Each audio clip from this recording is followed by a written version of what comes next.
My name is Bobby Baker, and really I specialize in digital marketing and investing. And really our goal every single day is to drive as much ROI as possible to the brands that we work with.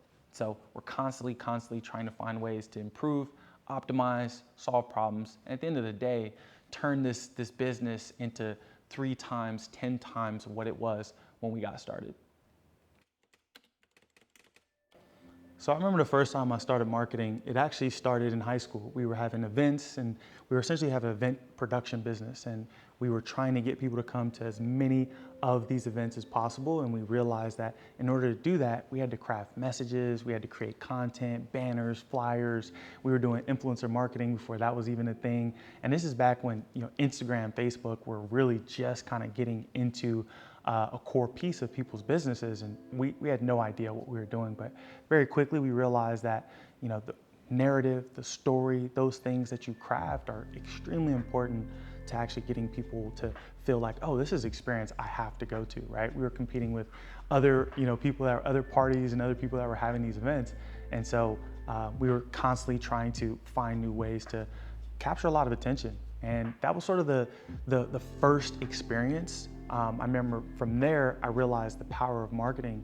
And truly, when it was time to go into getting a scholarship and trying to go to play Division I sports, I realized that, okay, it doesn't matter how good you are as a person, it matters who's noticing, right? And if Michael Jordan was out there doing his thing and never got noticed, he'd be at the park playing pickup basketball, right?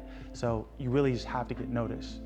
A great product, a great service means nothing if it's not being noticed, if it's not being marketed. And so that was when I really saw the value of that.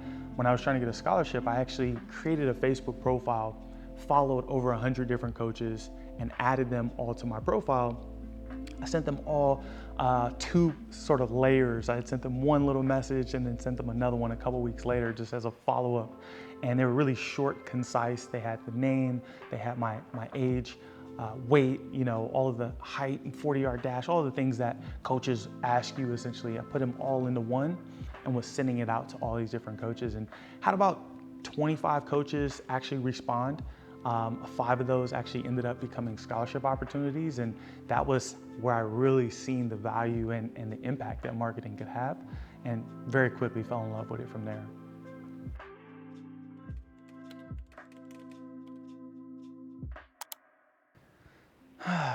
My favorite success story is actually none of those that you mentioned. While those are big brands, I had a lot of fun working with Drake's brand, his candle brand, Better World, as well as, Tom Brady's TB12. But really my favorite success stories are those small brands, right? I remember there was a company that came to work with us. It was this man. He had 3 people on his team, but he was really doing everything. He was running social media advertising, search, he was managing email, he was managing the warehouse, hiring, firing, HR. I mean, everything within the business, he was managing it himself.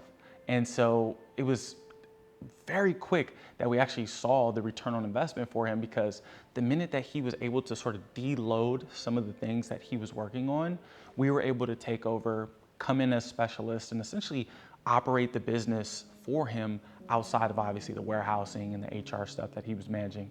But that was a really fun experience, simply because this was a business that was able to take their warehouse. They were able to double the size of their warehouse. They were able to go from 3 employees to 15 employees. The owner of the business had went and bought another house. He had 2 more children. He was going on vacation, right?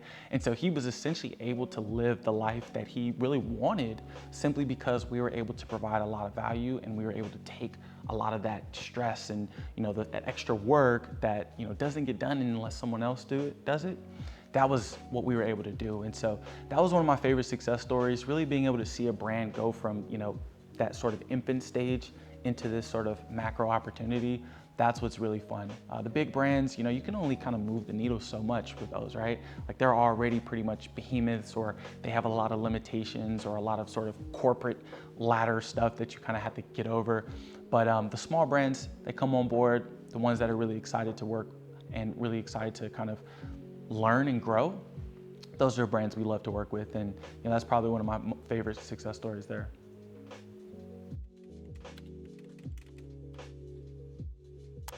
Defining moment, that's a good question. I'd say one of the most defining moments in my life was in college when I tore my ACL, right? I talked about kind of the story of how, I marketed myself to get a scholarship and then got a Division I opportunity. And literally 3 weeks after that, 3 games, I should say, after that, I actually tore my ACL, which was, at the time, it was a tragedy, right? It was a tragic moment being, someone who's been playing sports for, almost 20 years and was really just trying to make it, right? Trying to essentially get to a place where my parents, who couldn't afford, a university, scholarship or something of that sort, to help me go there, I finally made it, right? And then 3 games in, I just had a big game against Mississippi State, MVP of defensive MVP of the game, and I remember getting really excited about the following game. Fast forward about 2 quarters in, I actually was coming down on a play, getting ready to make a tackle on the quarterback, and I stepped and kind of planted my foot and felt this pop in my knee, and I was like, oh my God, like, this doesn't feel good. And so I limped off the field, which no one ever wants to see or even be a part of. Limped off the field, got to the sideline. They did some tests on me, and the offense had went down the field. And so I'm like, oh man, I got to get back in the game. I had my teammates who were like, come on, Bobby, we need you. In those types of instances, you feel like, nothing else really matters. And so at that point, I went back in the game knowing my knee was hurt. I had this big brace on, and it was literally from like this part of my thigh down to my calf, and it was just huge. And I remember going back in the game, and the opposing team must have seen this, because what they did was they ran the ball directly at me 3 times. 3 times, boom. They ran to the right, I'm on the right side, I come in, I actually make the tackle. We switch sides, they run at me again, boom, I make the tackle. Now we're going into 3rd or 4th down, and they're in within 20 yards, so they're in scoring zone. They start spreading it out. They're 5 wide, right? 3 receivers on one side, 2 receivers on the other side, and of course we call man. And I'm like, God, I'm gonna have to run with somebody. We're playing man coverage. I'm gonna have to follow this guy wherever he goes. And of course, I go and I have to guard the fastest guy on the field. This guy is like maybe 5 foot, super shifty. And I had to cover this guy. And I remember he came up and ran like a slant route. I reached out and was like, I gotta get hands on this guy. Just try to hold him, slow him down, something. And I reached out to try to grab him. He knocks my hands off. And I say, oh man, I plant my foot, I undercut his slant, quarterback throws a terrible ball.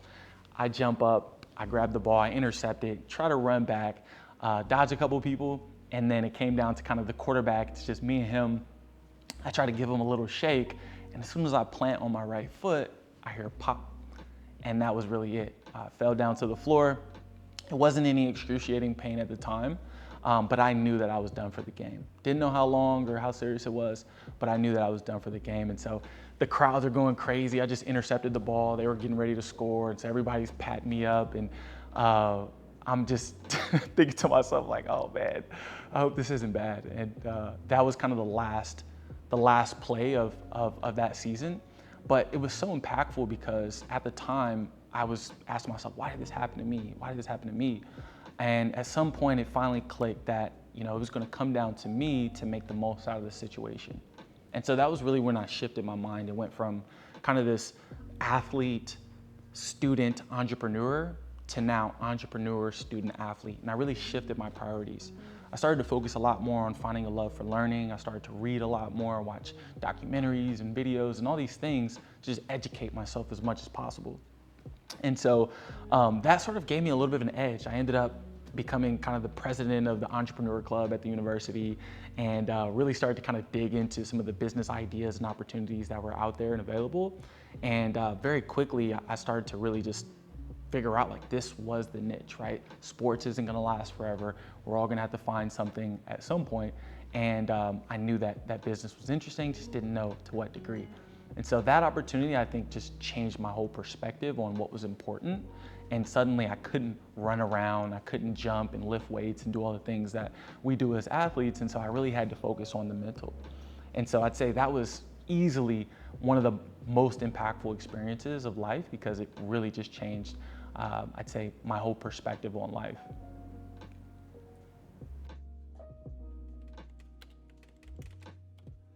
That's a good question. I'd say there's about 6 key elements that we focus on, right?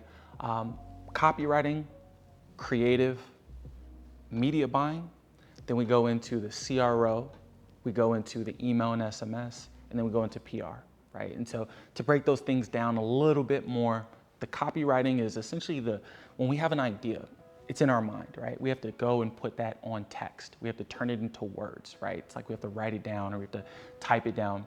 And that's the copywriting. And ideally, the copy is always structured in a way that's going to either get someone excited, get someone to take an action, or educate an audience. Essentially, those are kind of the primary reasons you're writing in the first place, especially when it comes to business and trying to acquire customers. The second part of that is creative, which is just a fancy word for content. I don't know when we decided to just stop saying content and start saying, hey, let's make some creative.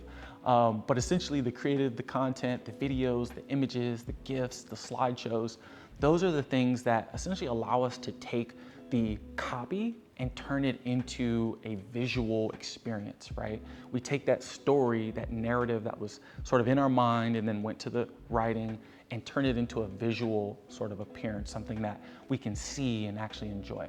And then the media buying is the advertising, right? The billboards you see, the commercials you see, the social media advertising that you see, a lot of those things they're just another word for advertising or media buying. And that's the area that we really have a lot of fun in. We kind of specialize in that realm because analytics and the storytelling aspect is really sort of the bread and butter of acquiring a customer. So after we've created a story, we can now promote that story, pay for eyeballs to get as many eyeballs looking at that story as possible. Then we go into where are these eyeballs going to go once they see our content, once they click on our ad, or once they call the number, what are they going to see? And essentially that's the CRO, that's the conversion rate optimization. So we want to make sure that website is really built and structured in a way that's literally optimized for conversion, right? The conversion is a purchase, it might be a lead, it might be, a bundle, it might be a service, right? Whatever the case is, we want to make sure that wherever that traffic is going, they're going to get the most optimized experience, right? For example, the first portion of your website, when you hit, www. whatever your website is, the first thing that pops up, 100% of your traffic is going to see that. The moment that you slide down or you swipe down, that's when you've lost at least 5-10% of your traffic, right? So the most important thing that you should say should be right there in the beginning, right? If you think about a magazine, the most appealing part of a magazine is always the cover, because that's where they sell, right? You're gonna look at the front of that magazine and you're gonna say, I'm gonna buy this or I'm not, right? And so that's really the most important part of any website. And that's just one example of how we really optimize the conversion rate of a website. From there, we have email, SMS. We have essentially the things that once you do get that customer, you want to follow up. You want to say, hey, hope you liked your product. Is there anything we can do to make this a better experience? Maybe if they haven't purchased, they've abandoned the cart, we want to make sure we follow up and say, hey, we know that you love this thing, but since you're having some difficulties getting over the hurdle, let us throw a extra 10%, or how about we give you a gift with the purchase, right? And there's things we can do, offers we can make that are going to be really interesting for that. But then the last thing is sort of the PR, which to me, really, there's 3 things that fall into PR. There's press reviews, press releases, which are kind of straightforward, it's obvious, that's PR. But the other 2 are influencer marketing and affiliate marketing. And so we really want to not only tap into articles and blogs and websites that can talk about us, but we want to also work with people that want to work with our brands, right? We want to work with influencers that have a lot of experience and that are already creating a lot of great content. And when we talk about influencer marketing, we're really talking about content creation, right? It doesn't really matter how many followers you have, it matters how good the content is that you're actually providing, right? And then the engagement rates and stuff like that. But those are sort of the key 6 elements. And again, that's copywriting, creative, media buying, CRO, email and SMS, and finally the PR element. So my hobbies are, I like anything that's going to be pretty fun uh, from a standpoint of, I love snowboarding, right? It's one of my favorite things to do. Just kind of flying down the hill, and you're just floating on this powder, and that's a lot of fun. I love doing that. I love to do like fencing. I love riding horses, doing things like polo. Played sports for forever, so really have a competitive background. We'll go bowling from time to time, and we'll try to throw some strikes out there. But outside of work, I really do. I think of work, working with brands and marketing and the business development. That really is, to me, it's a hobby. And so appreciative to be able to do what I love to do on a daily basis. But I really look at that as something that's fun. So I don't even think of it as work. But outside of that, anything that's fun, obviously the typical sort of, movies and those types of things, some shows. But overall, yeah, I'd say the invigorating sports, surfing, skydiving, even though I've only done that once, probably only willing to do that once, but jet skis, that sort of thing where you just feel alive. That is what I love to do. I love things that just remind me, hey, Bobby, you're here now and you're alive. Right? So those are some of the things that are really fun for me.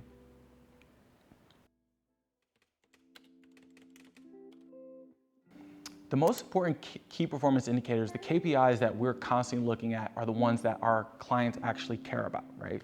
So followers, likes, and comments we don't even talk about likes and comments, right? They're great because that's a byproduct of the advertising that we do and the marketing that we do, but we're in the game for revenue. So return on investment, return on ad spend, essentially the same thing. That's what we're focused on. How much money did we spend? How much money did we make? If I spent $1, did I get $3? Did I get $5? Did we get $10? And essentially at that point, you're printing money in a way, because it's all about how can we take it from, say, when we first get started, we're spending $1, we get $3. The return on ad spend or return on investment would be 3x, right? And so our goal from that point forward is how can we get it to 4x? And then how can we get it to 5x? And so on and so forth. We're constantly trying to find ways to really just optimize the entire experience to convert and turn dollars into more dollars, right? So ROI is number one. And then we have things like AOV, average order value, essentially out of, however many people we get to purchase a product, what's the average amount that each person is gonna spend, right? And so how can we increase that with bundles and with gifts, add-ons, collaborations, partners, and things like that.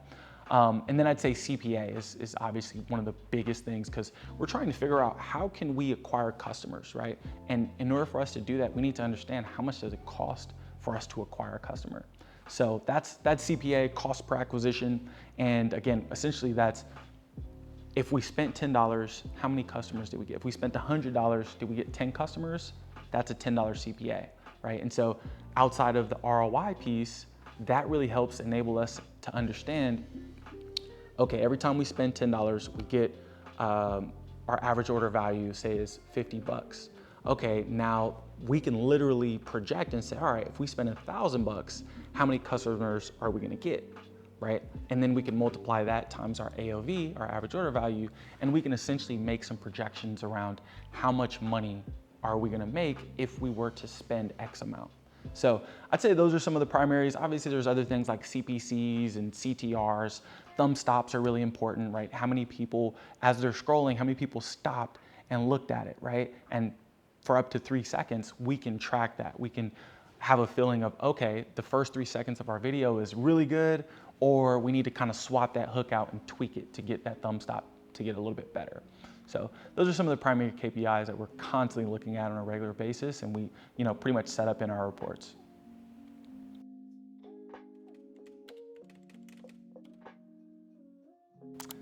Wow, that's a really good question.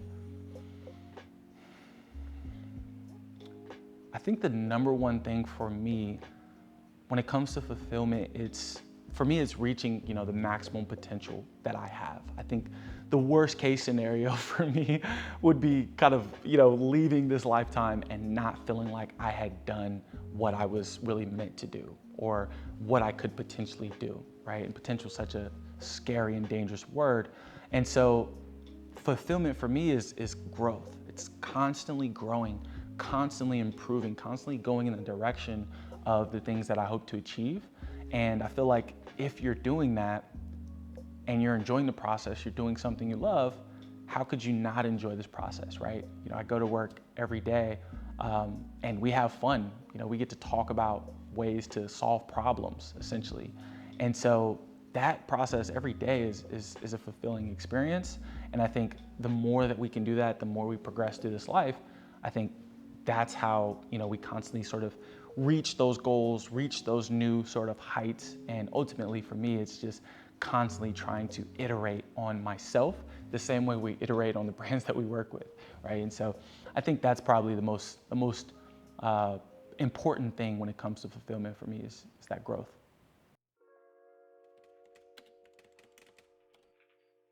So when it comes to staying up to date with trends, it's really important to be tapped into the people that are involved in this space, right? And there's so many different realms within the digital marketing world.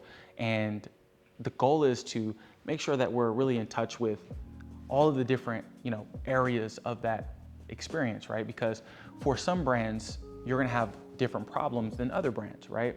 And so the only way you can be tapped into these different problems that are happening, you have to be in touch with the people that are doing those. And so, you know, I love working with different groups. There's a couple that are really, really great. The Adweek community is one that I'm a part of the mentorship program there.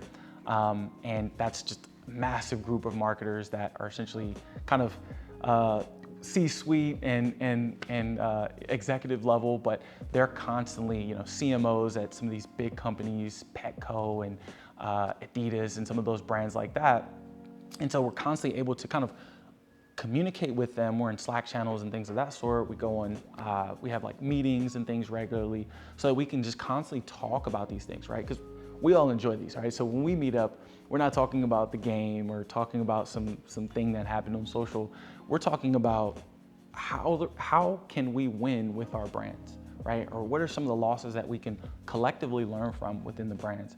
So Adweek is one of them. Betterly is a great community that I've been working with. That's a bunch of rock stars that are really kind of on the forefront of any sort of digital marketing stuff. And then I'd say next to that would be the Geek Hub community. Those guys over at Geek Out and Geek Hub are just crushing it with their live events, as well as some of the stuff we're doing in Slack. And so we're able to ask any questions. I know if I'm looking for a particular thing, right? We might be looking for an SOP on sales or SOP on influencer. We're able to kind of jump into these different communities, jump into these different Slack channels and ask that question, right? There's times where I'll ask a question against all three of those communities and I'll get 3 different answers, right? And so that is an easy way for us to really just stay tapped in. All of the new news, the articles, the things that are happening on the platforms that we're all collectively using, that's where the communication is happening, right? If you're waiting for articles, those things happen sort of sporadically. Courses even, you know, that was kind of how we got started in this space, was learning through courses, but that's usually not the most up-to-date information, right? And so I think being tapped into communities that are actually in the weeds, that are actually kind of managing and keeping up with the maintenance of some of these different platforms, that's really, I think, in my opinion, the best way to stay tuned in to some of the different things that are happening out here.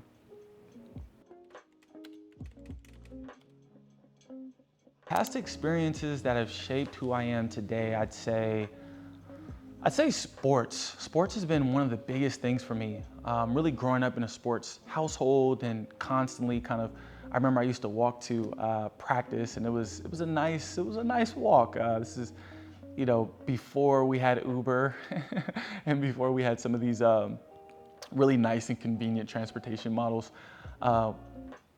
That was really everything for me before business. And so I'd say the sort of organized, methodical processes and the standard operating procedures that we use in business, I feel like the sports world is using the same things, right? We're drawing up X's and O's and we're asking our teammates, we're asking the person next to us to really accomplish our goal, right? Accomplish their job so that our goal can be fulfilled.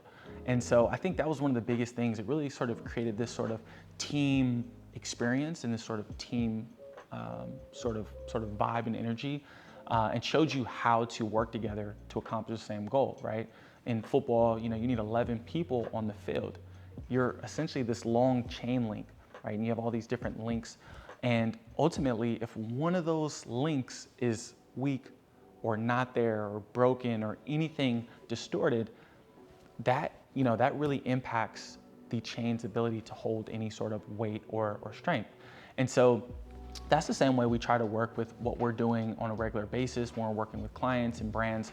We're constantly trying to keep those chains very strong, keep them really in tuned. I think one of the biggest things is there's a natural genius in everyone, right? Sometimes it's not in the thing that you're working on, right? If you're not a math person or if you're not an English person or grammar, whatever the case is, you may not be a natural in that space, but there's something that you probably are naturally really good at. And so our goal is constantly trying to find people that fit that space, right? What is it that you can do? When we do interviews with people, we're not even really too concerned with their experience or even their potential, because those things don't really mean too much.